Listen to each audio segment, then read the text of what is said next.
Billionaire told pregnant wife to be grateful. Then the mistress opened a letter that changed everything. A gilded mansion, a hollow marriage, and a single letter that shattered the polished veneer of high society. This is the story of Daniel Harrington, the multimillionaire who once stood on top of the world. To outsiders, he was a charismatic deal-maker, a loving husband to the elegant Clara, and a quiet philanthropist whose fortune seemed unstoppable, but behind closed doors, arrogance consumed him. When Clara became pregnant, he demanded she be grateful, dismissing her hopes and fears with cold indifference. The Harrington estate sat on sprawling acres just outside of Charleston, South Carolina, an imposing Georgian-style mansion that had welcomed royalty, famous actors, and politicians through its carved mahogany doors. On a typical day, the house sparkled under the southern sun, the lawns impeccably manicured, the driveway lined with cherry blossom trees. But on this particular morning, the hush that enveloped the estate was akin to that of a funeral. Something unspoken hovered in the hallways. Clara Harrington, a petite woman with a graceful gait, carefully climbed down the sweeping staircase. Her pregnancy bump was only beginning to show, but she already walked with gentle caution. She ran her fingers along the ornate banister. She loved this home, once the sense of security it promised, the possibility of a future filled with warmth. But now, each step downward felt like descending into an abyss of her husband's silent contempt. Daniel Harrington, tall and broad-shouldered, was waiting in the grand foyer. He straightened his charcoal suit jacket, checking his reflection in the massive gilded mirror. With his phone in one hand, he typed a message at lightning speed. The tension in the room was palpable, as though both knew an invisible boundary had been breached. Daniel's eyes briefly flicked toward her. "You're wearing that?"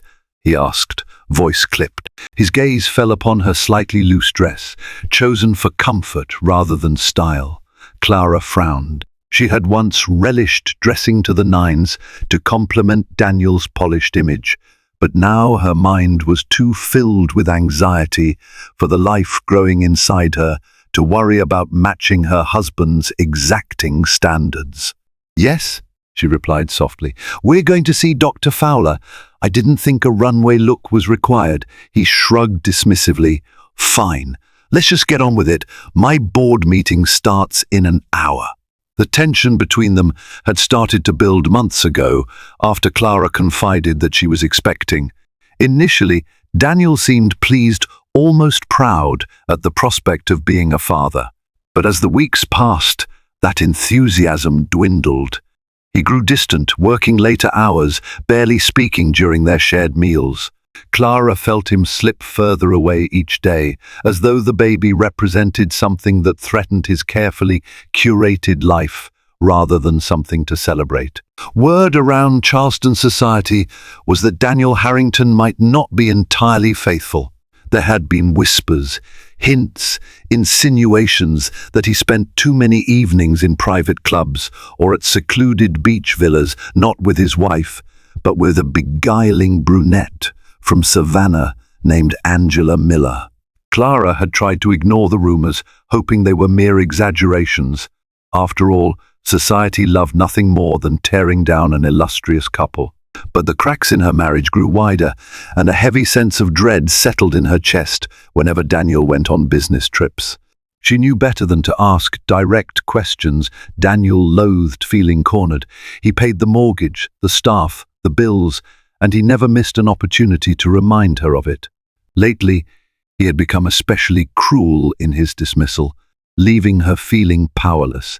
Yet Clara reminded herself of one thing: this child was hers to protect, no matter what it took. So, as they walked outside to the waiting limousine, she silently prayed that, for the sake of the little life blossoming inside her, Daniel would one day remember how to be the man she once loved before it was too late. By the time they reached Dr. Fowler's private office, a sophisticated suite on the upper floor of Charleston Memorial Medical Building, Daniel's mood had not improved. Clara tried to focus on the excitement of hearing the baby's heartbeat. She had been carrying so much fear and uncertainty in recent weeks that she clung to any small sign of hope, any reminder that within her lay a reason to keep going. They were greeted by a warm receptionist, Marie, who recognized Clara instantly, though she hesitated when she saw Daniel's stern expression. Clara offered a thin smile. "We have a 10 o'clock appointment with Dr. Fowler." Marie nodded. "Of course, Mrs. Harrington, Dr. Fowler will be right with you. Please make yourselves comfortable." Daniel didn't so much as glance at the luxurious seating area, replete with plush velvet chairs and walls adorned with pastel prints of mother and child silhouettes.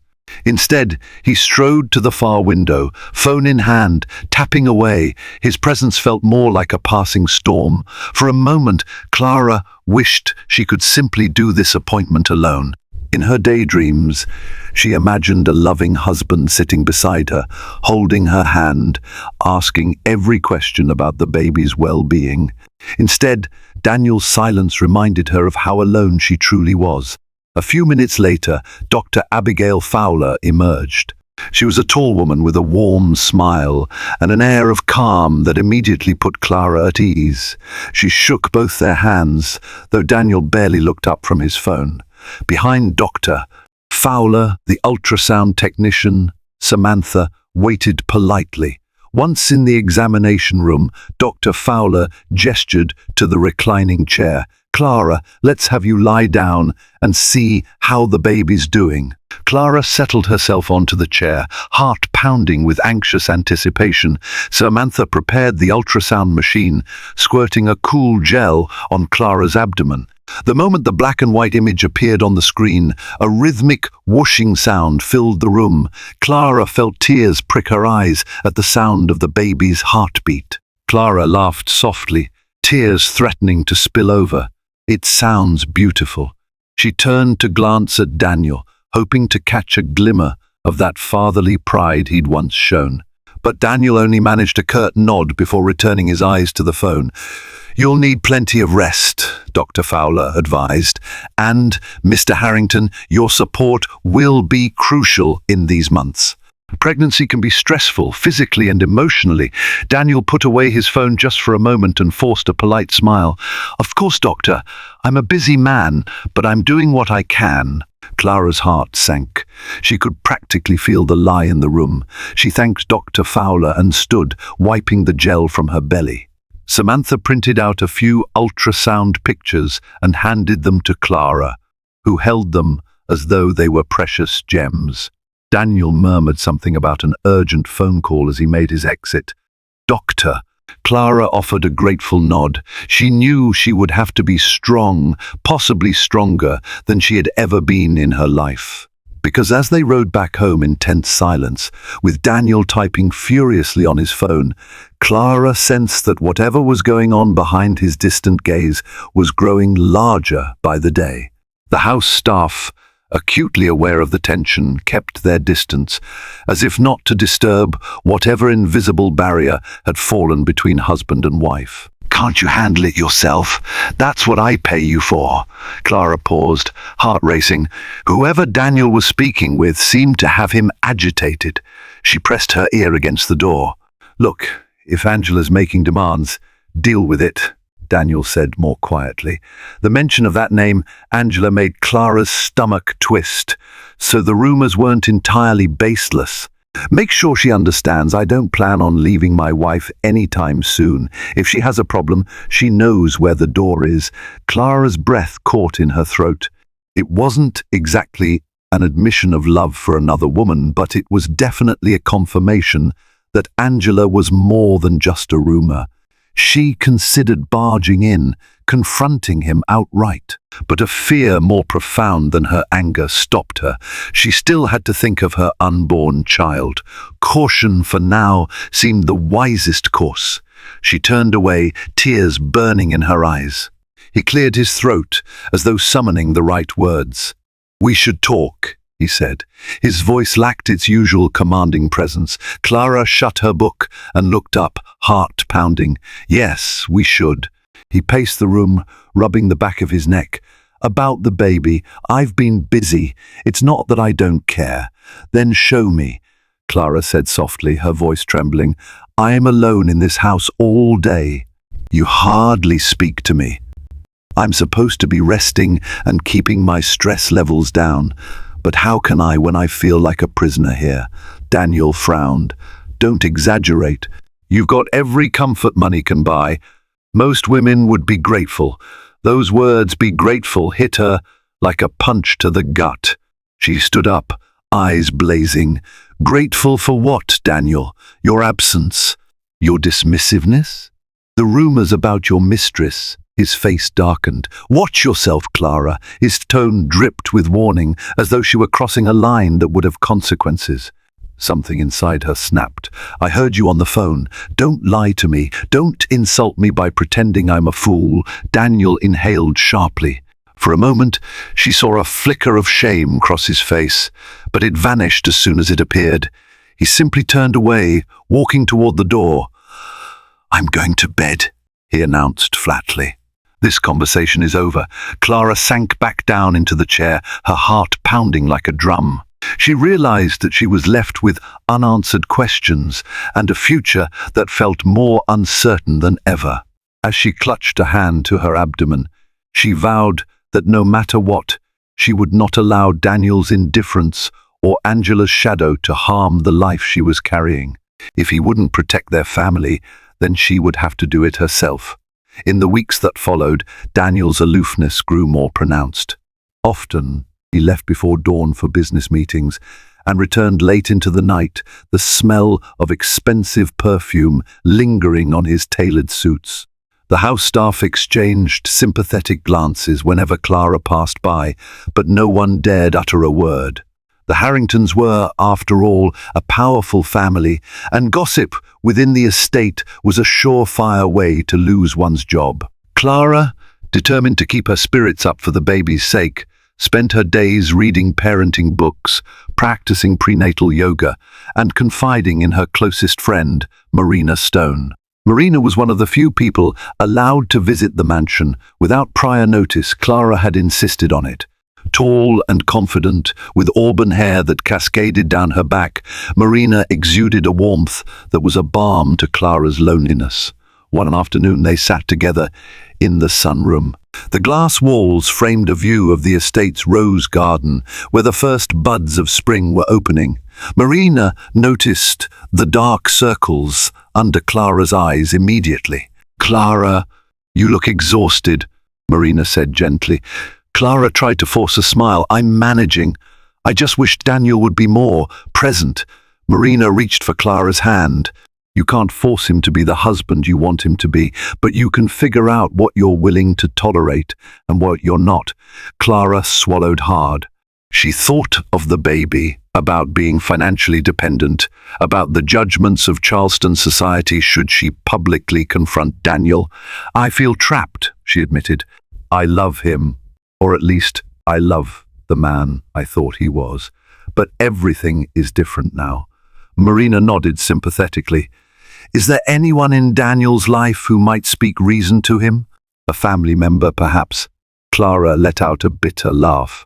Daniel's parents had passed away years ago, and his older sister, Patricia Harrington, was even more ruthless in matters of image.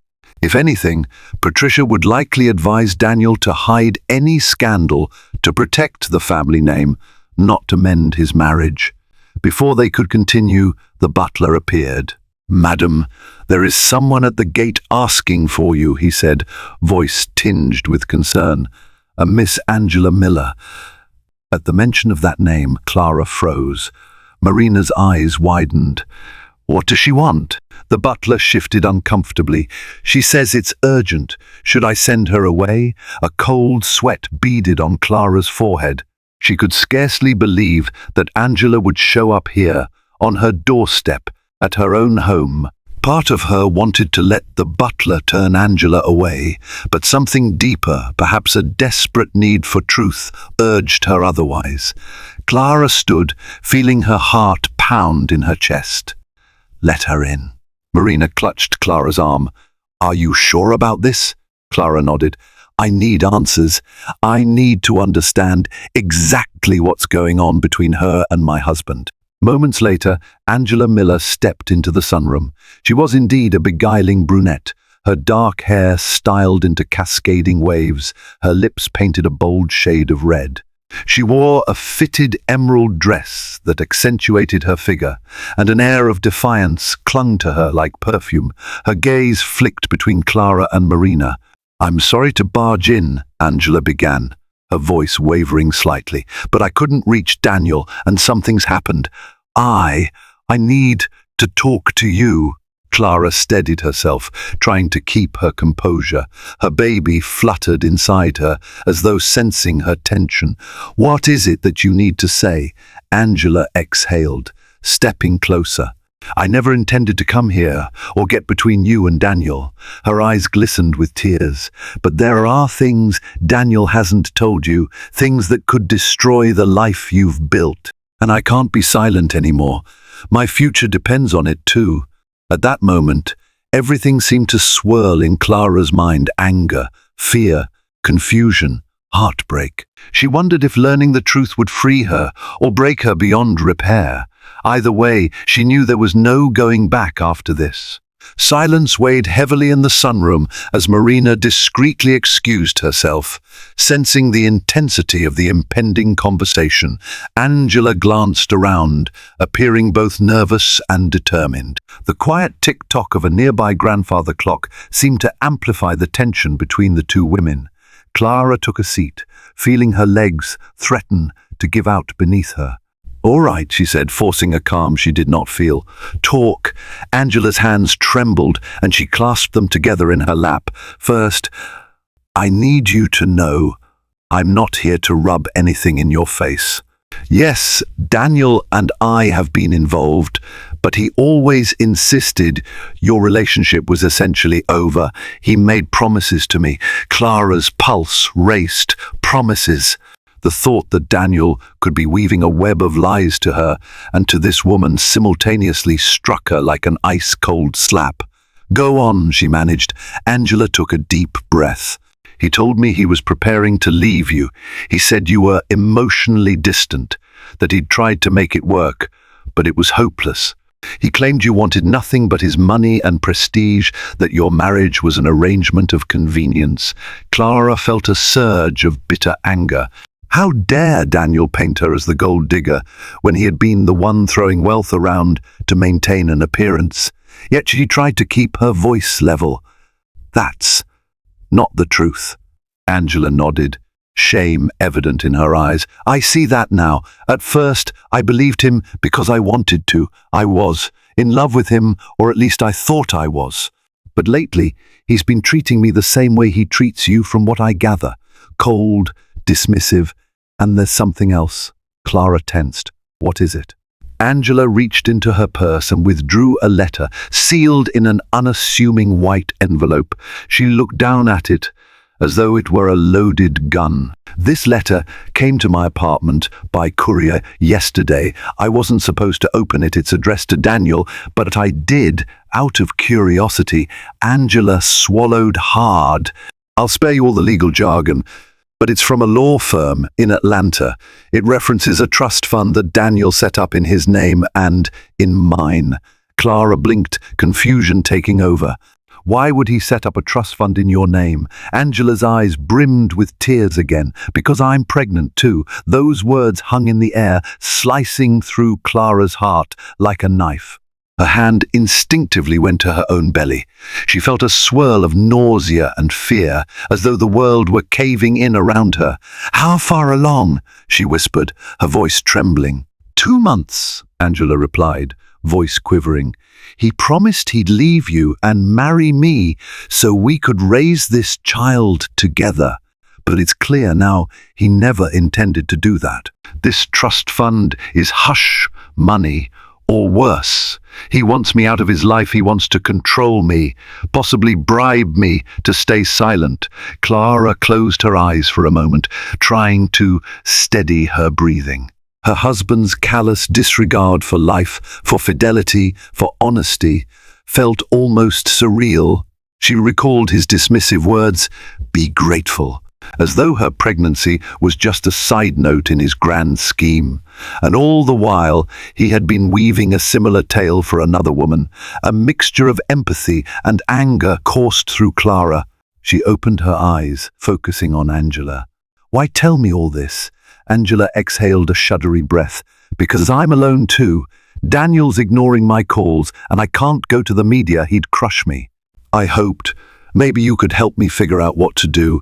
If we stand together, maybe we can make him take responsibility, or at the very least, protect our children from his manipulations." Clara stared at the letter, her mind racing. If Daniel was setting up clandestine trust funds, who knew what else he might be hiding?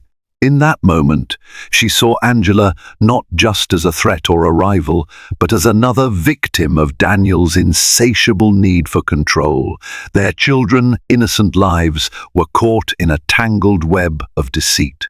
With trembling hands, Clara accepted the letter from Angela.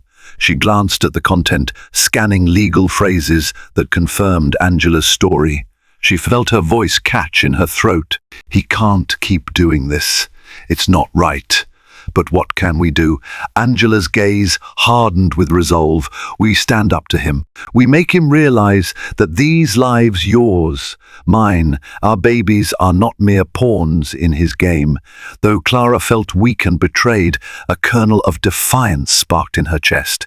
She had spent too many months feeling powerless, but now she had a reason to fight back. For her own unborn child, for Angela's, and maybe for herself. She carefully set the letter on the glass table. "We'll confront him," she whispered, the words resonating like a vow. "But first, we need to make sure we know what we're dealing with, because Daniel Harrington doesn't lose easily." That same night, Daniel came home later than usual, a faint swirl of perfume, Angela's brand, still clinging to his suit jacket. He made no apology, offered no explanation. Clara, who had spent the evening strategizing with Angela, felt her pulse thrum with tension. Angela had left, agreeing to let Clara handle Daniel first. But they planned to meet again soon and pool their resources. The idea of forming an alliance with the mistress who once threatened her marriage was a twist Clara never anticipated. Yet their shared predicament transcended jealousy.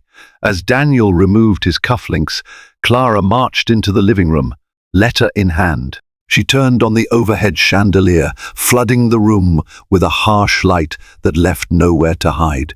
"We need to talk," she said, voice sharper than she intended. Daniel glanced at her, seemingly irritated by her tone. "Can it wait until morning? It's been a long day." "Not this time." She thrust the letter toward him. "Read." He frowned, snatching the envelope from her grasp. As he read, his expression darkened. "Where did you get this?" he demanded. "Angela brought it to me," Clara replied, her eyes never leaving his face. She watched for the slightest crack in his composure. "She told me everything." He let the letter fall to his side, face flushed with anger or perhaps panic. "You had no right to open my personal mail," Clara scoffed. "A trust fund for your mistress's child is hardly personal when you're married to me, Daniel. And while we're at it, she says she's pregnant. Is that true?" Daniel stared at her, jaw clenched. "It's complicated." Clara felt her voice tremble with rage and sorrow. "I'm pregnant with your child as well. Did you think you could just keep us both in the dark forever?" He stepped closer, voice low. "That's not what this is about. I was taking care of the situation. I told you I handle things."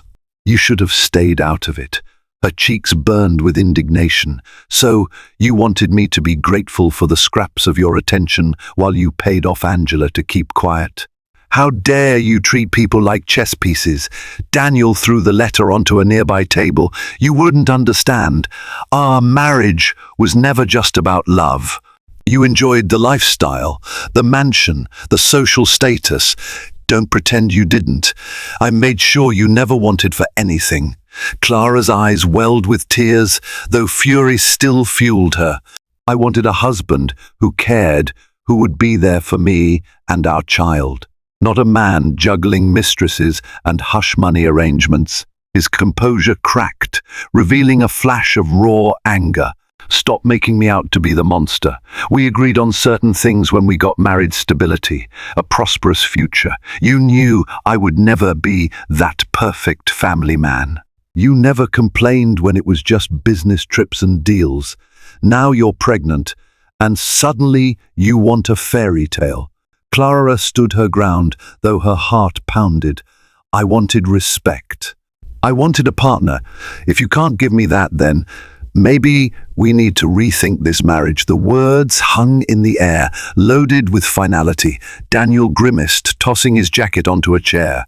For a moment he looked tired, as though the weight of his duplicity had finally become too heavy, but then he regained his icy composure. "You know what happens if you try to leave me, right?" he said quietly. "You have no income of your own. You're pregnant. The courts might grant child support, but you'd never live at this level again.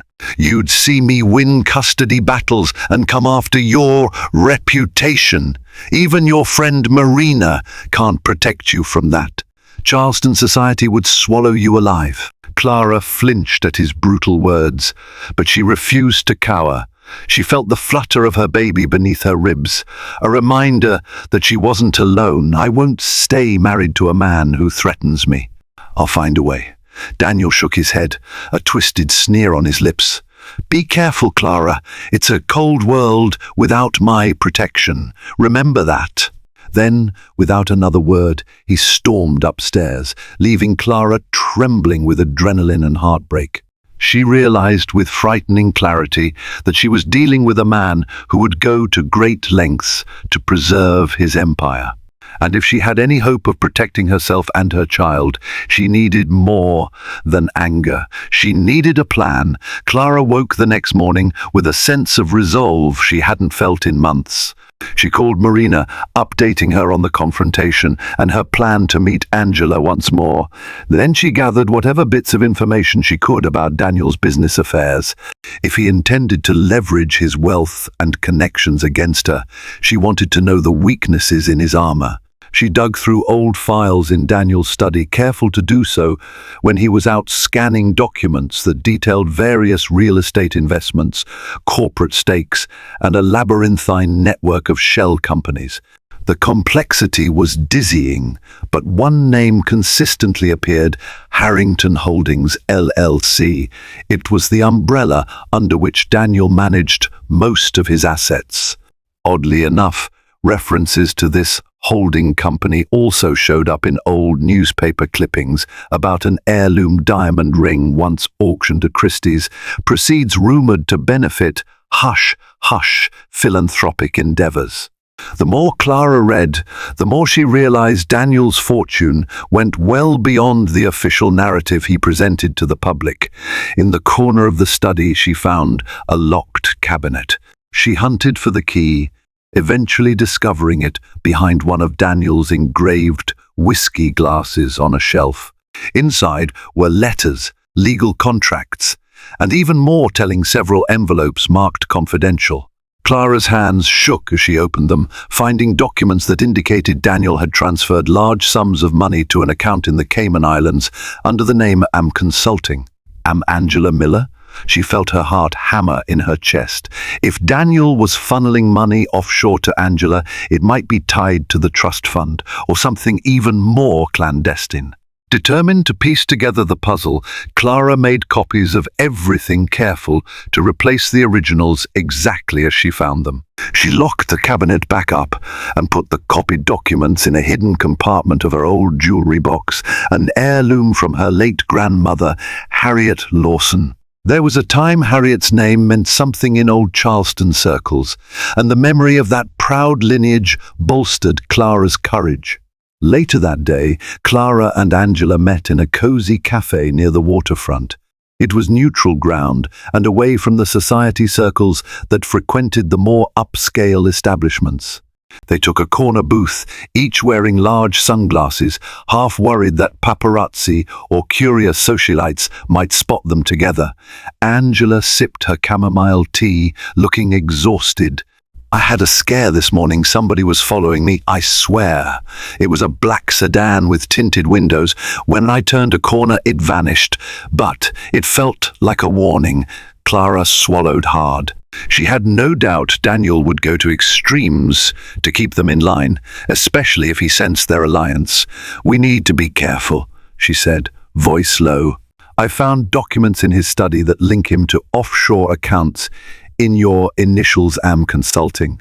I think he's hiding money, maybe to avoid legal obligations if this goes public." Angela's eyes widened.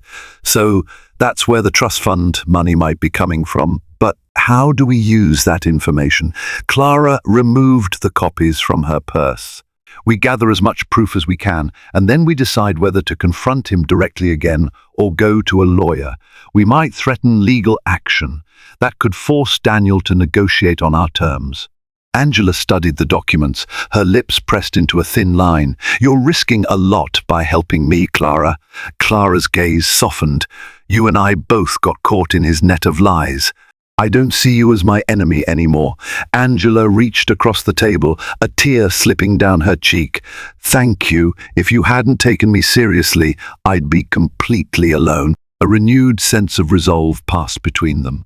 They were no longer just two women torn apart by betrayal. They were unexpected allies standing up to a powerful man who thought he could manipulate them both.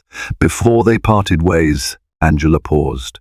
"I also have some messages from Daniel. Voice recordings on my phone. He threatened me, said if I tried to blackmail him, I'd regret it." Clara's stomach twisted.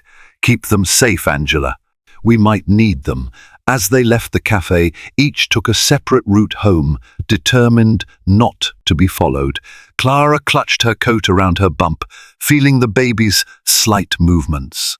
A life so fragile, yet so resolute. She had to protect this child, no matter the cost. And with the evidence piling up, she sensed that a showdown with Daniel Harrington was drawing ever closer. One that would either free them all from his grip or destroy them in the process. Back at the mansion, Clara found Daniel's mood improved, which was an unsettling surprise. He greeted her in the foyer with a forced smile and even asked about her doctor's appointment. The sudden shift made her wary. Often, Daniel's friendliness was a tactic, a strategy to lull people into a false sense of security. Over dinner, he elaborated on his new concern for her well-being. "I've been thinking," he said, sprinkling salt over his filet mignon. "You're carrying my air, after all. I should do more to help you feel comfortable." Clara raised an eyebrow, glancing at her own meal, light soup and salad, chosen to soothe the morning sickness that had lingered all day. "That's considerate." He leaned forward, his tone almost gentle. "I've been distant, I know. Work is stressful, and the baby news caught me off guard. But I'm trying to make amends. What if we planned a vacation? A baby moon, perhaps? Someplace relaxing, like Hawaii? You deserve it." The suggestion was so abrupt that Clara almost choked on her lettuce. Daniel rarely proposed vacations. He was too consumed by business. Her mind instantly flashed to the documents hidden away, to Angela's revelations. This had to be another maneuver.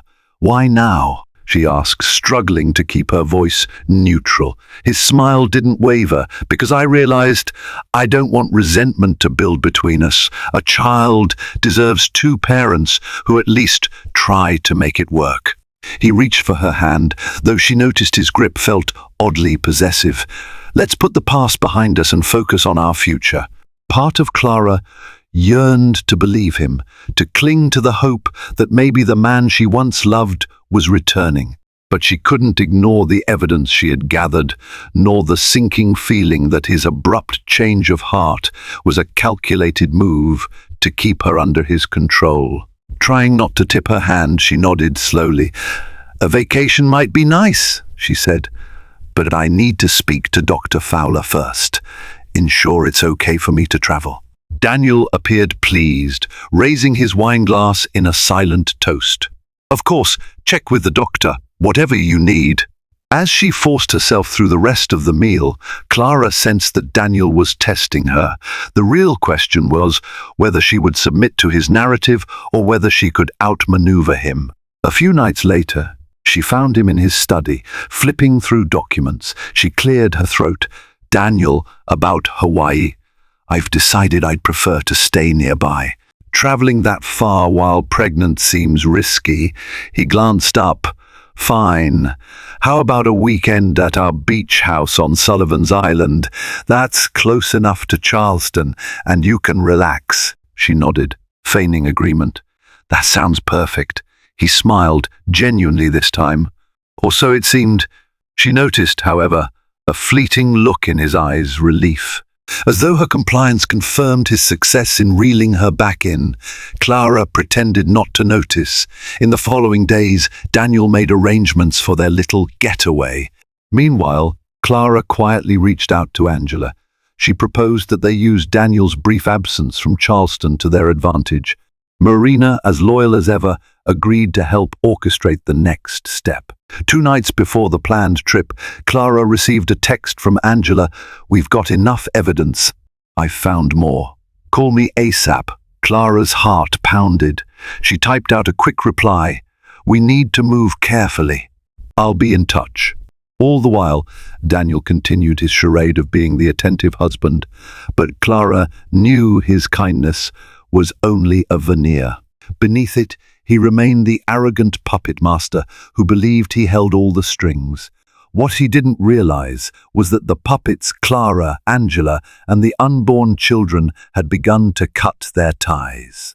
And soon he'd be left alone on his stage, unable to control the narrative any longer. The beach house on Sullivan's Island was an architectural marvel, a modern, glass-fronted sanctuary with sweeping views of the Atlantic Ocean. Typically, Clara found solace in the rhythm of the waves, but this time anxiety gnawed at her. She was here to keep up appearances, to pretend everything was fine. In truth, she felt like an undercover agent on a mission to outwit her own husband. Daniel, for his part, was in an unusually buoyant mood. He grilled fresh seafood on the terrace, poured Clara sparkling water in a champagne flute, and even asked about the baby's health. To anyone watching, they would appear like a married couple rekindling their bond. Yet Clara observed every detail, every phone call he made, every text he sent. If he sensed her plan, he gave no sign. They spent 2 days walking along the shore, discussing baby names in a guarded manner. Daniel occasionally pressed her about Angela, but Clara feigned ignorance, claiming she hadn't heard from her and that she wanted to move past that scandal. Each lie tasted bitter on her tongue, but she knew it was necessary. The more relaxed Daniel seemed, the more time she and Angela would have to prepare their next move. On the 3rd morning, Clara woke to find Daniel already up, sitting on the balcony with a steaming mug of coffee. The sky was a soft lavender, the sunrise painting the horizon in pastel hues. She approached him carefully, pressing a hand to her belly as if to anchor her courage. He turned, gesturing for her to join him. "Beautiful morning," he remarked. There was an odd tranquility to his voice. She sat beside him. "It is." He studied her, and she could almost see the gears turning behind his eyes. "Clara, I want you to know I do care about you. I care about our child. Let's put all the anger behind us, shall we?" A part of her wondered if he meant it, or if it was just another tactic. She nodded, offering a small smile. "I want that, too."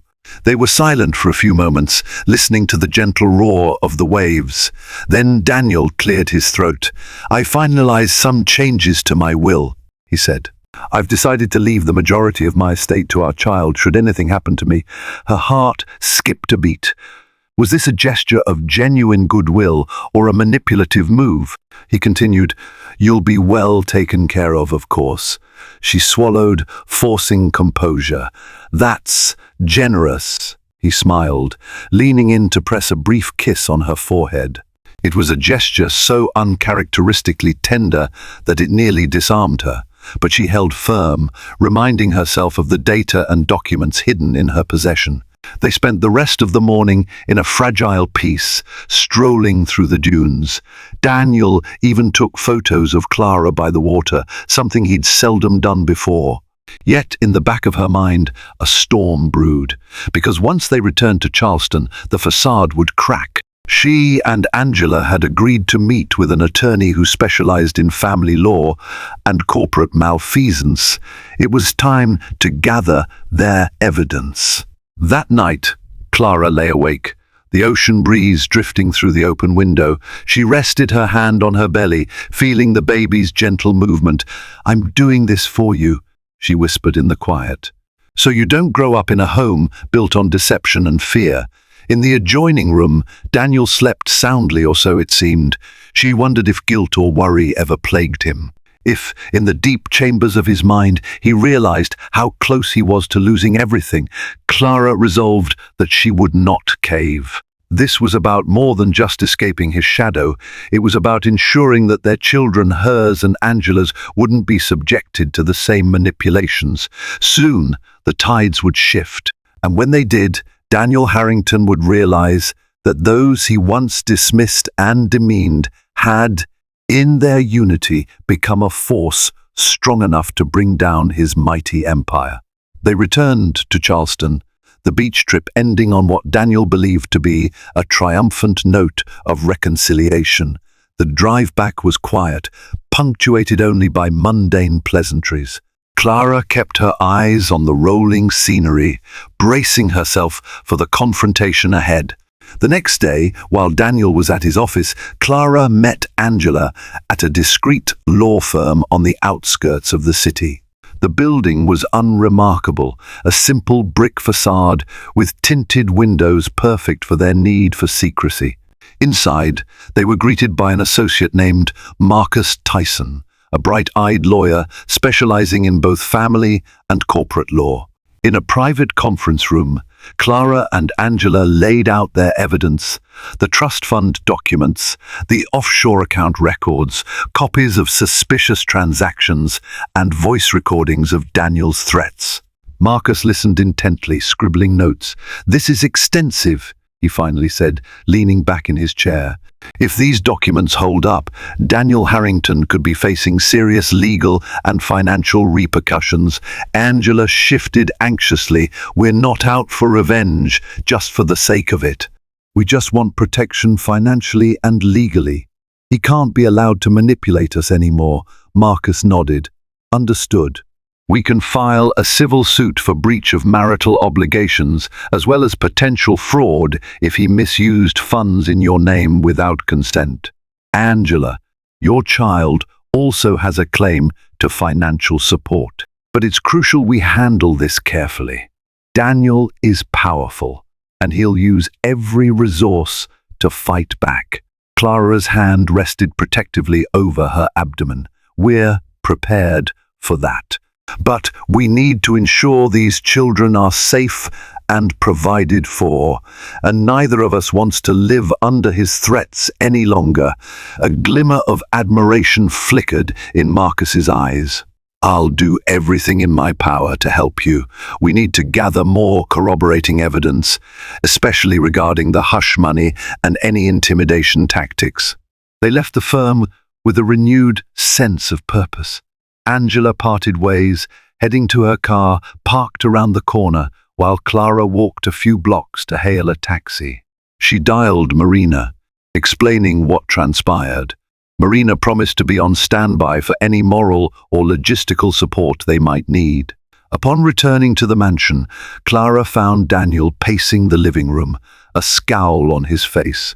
"Where were you?" he asked, his voice tense with barely concealed anger. She shrugged off her coat, meeting his gaze evenly. "Out, running errands." He studied her, nostrils flaring. "You were at a lawyer's office." Her heart skipped a beat. Had he had her followed? "I don't know what you mean," he advanced, eyes flashing with menace. "Don't lie to me. You think I wouldn't find out? Did you forget who I am? I have contacts everywhere, Clara." She stiffened, a strange calm settling over her. Then you know I'm not hiding anymore. I'm done being your puppet. Daniel sneered. You think you can just walk away, ruin my name? You and Angela? Do you know how easily I can destroy both of you in court? Clara's voice trembled slightly, but her resolve held.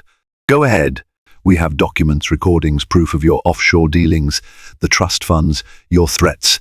Angela and I have secured legal representation. Whatever you plan to do, just know we're not defenseless.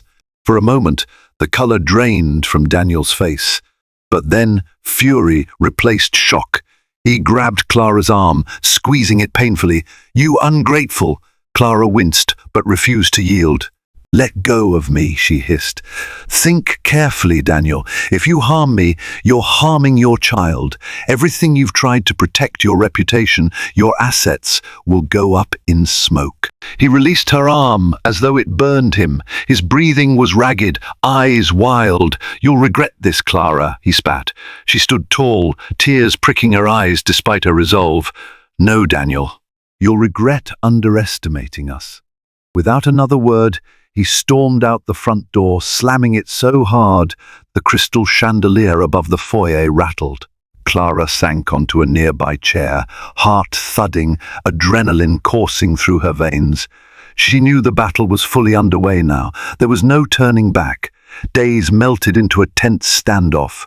Daniel orchestrated a smear campaign, anonymous social media posts accusing Clara of being unstable, rumored calls to tabloids hinting at infidelity on her part, and even carefully planted gossip at high society events suggesting she was gold-digging and mentally unfit to raise a child. Angela received menacing texts warning her to back down or face consequences. However, the evidence in their possession was potent. Marcus Tyson, their attorney, advised them to wait for Daniel to make a move in court. In the meantime, they filed for protective orders, citing Daniel's threats, along with a request for financial disclosures of Harrington Holdings, LLC. The legal clock started ticking, and Daniel would soon have to respond.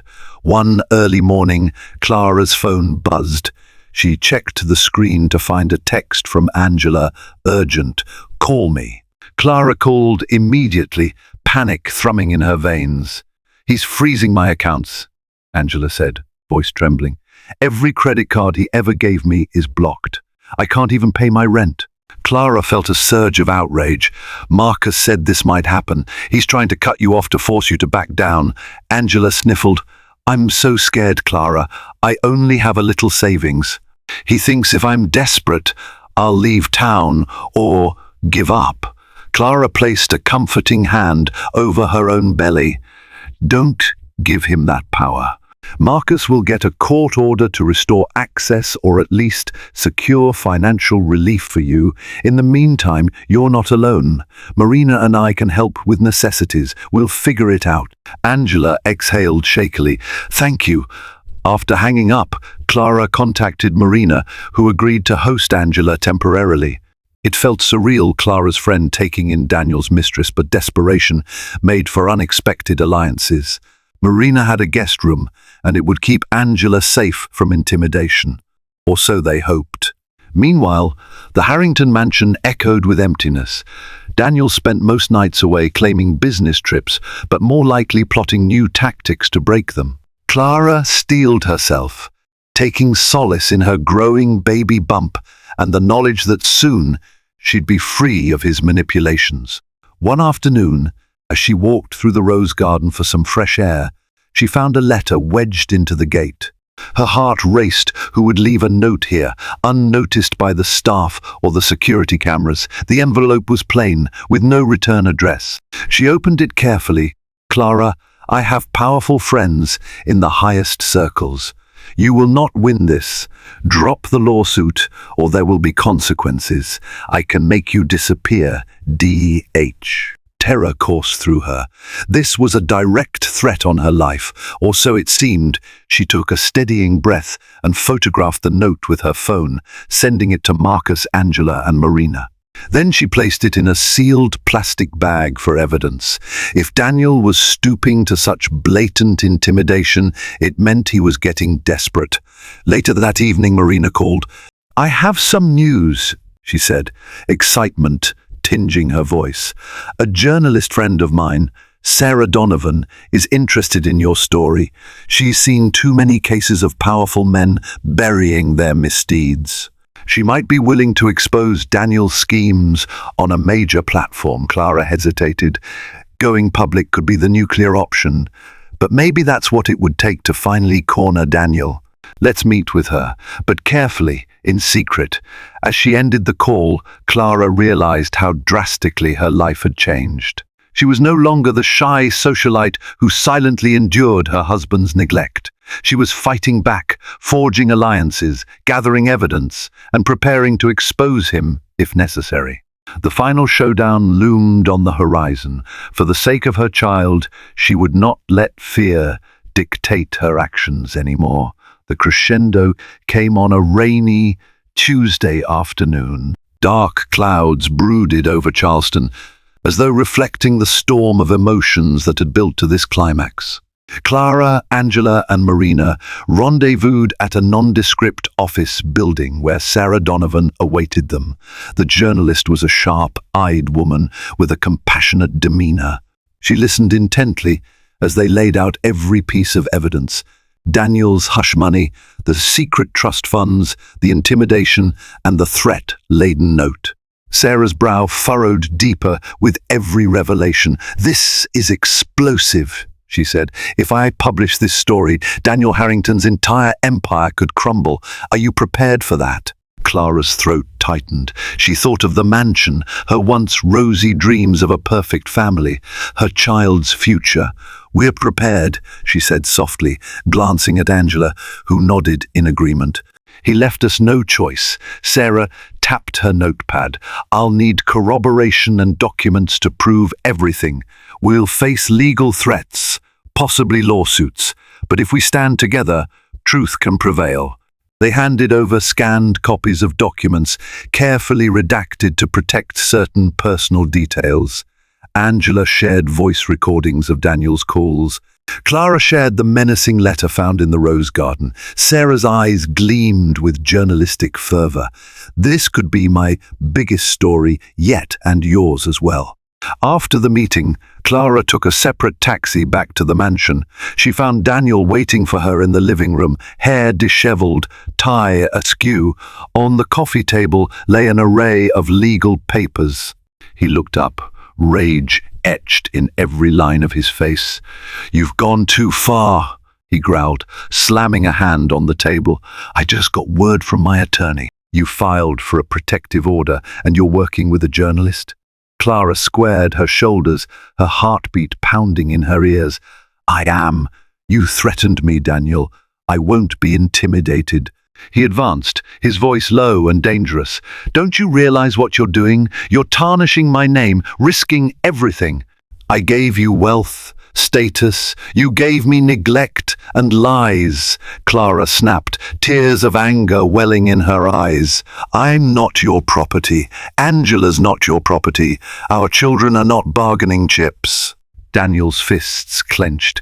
"If you go through with this, I'll drag you through a legal hell you can't imagine. You'll be broke, alone." A sudden wave of resolve swept over Clara, buoyed by the memory of Angela's fear, her unborn child's vulnerability. She stood taller, refusing to quiver before his threats. "Better broke and free than wealthy and living in fear. I'm done living on your terms." For a moment, it seemed Daniel might lash out physically. But something in Clara's stance must have given him pause. He stepped back, eyes cold as ice. "You'll regret this," he said once more, but there was a tremor in his voice, a hint of uncertainty. Clara watched as he stormed out, slamming the door behind him. She wondered if this would be the last time he walked out of her life, or just another battle in the war he'd declared. Either way, she refused to be coward.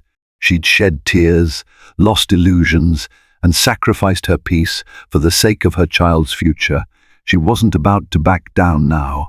Within days, Sarah Donovan's investigative piece hit the online news outlets. A headline in bold letters declared, "Charleston millionaire accused of hush money, threats and betrayal, exclusive investigation." The article detailed Daniel Harrington's multiple alleged transgressions, the mistress's pregnancy, the offshore accounts, the threatening letters. It caused a media firestorm, with reporters swarming the gates of the Harrington estate. Daniel retaliated with counter-lawsuits, but the evidence was overwhelming. The social tide began to turn against him, even among Charleston's elite who once idolized him. And, in the midst of the chaos, Clara pressed on with her own legal claims, ensuring that her child and Angela's child would receive the support and security they deserved. In a final blow to his pride, the board of directors at Harrington Holdings called for Daniel's resignation, citing scandal and negative publicity. Shareholders demanded a leadership change to salvage the company's reputation. Daniel Harrington was ousted from his own empire, a staggering fall from grace. Clara, though emotionally exhausted, felt an unshakable sense of relief. The battles ahead finalizing the court proceedings, ensuring the safety and future of her child would still be arduous. But she had reclaimed her power, forging her path forward without the shackles of Daniel's manipulation. Angela, too, found a glimmer of hope. With legal assistance, she secured financial provisions for her unborn child and quietly moved to a nearby city, determined to forge her own future. She and Clara, once pitted against each other, now shared a bond formed in adversity. And so, on one stormy afternoon, the narrative Daniel tried to control for so long unraveled entirely. The letter Angela opened had been the spark, revealing secrets meant to remain hidden. In the end, truth won out. And for Clara Harrington, the price of freedom, steep though it was, proved far more precious than all the wealth her former husband could ever offer. Thank you for watching and listening to the tale of Millionaire told pregnant wife to be grateful. Then the mistress opened a letter that changed everything. This story reminds us all that no matter how grand a facade may appear, the truth has a way of revealing itself. Clara's journey shows the power of determination and courage, even when facing overwhelming odds. From heartbreak to victory, she found her strength by forging new alliances and standing firm in her convictions. If this story moved you, or if you want more dramatic real-life tales, please consider liking this video, sharing it with your friends, and most importantly, subscribing to the channel. Your support helps bring more eye-opening narratives to light. Let's keep uncovering the hidden truths, celebrating resilience, and reminding ourselves that justice can prevail even against the most daunting of challenges. Thank you, and see you next time.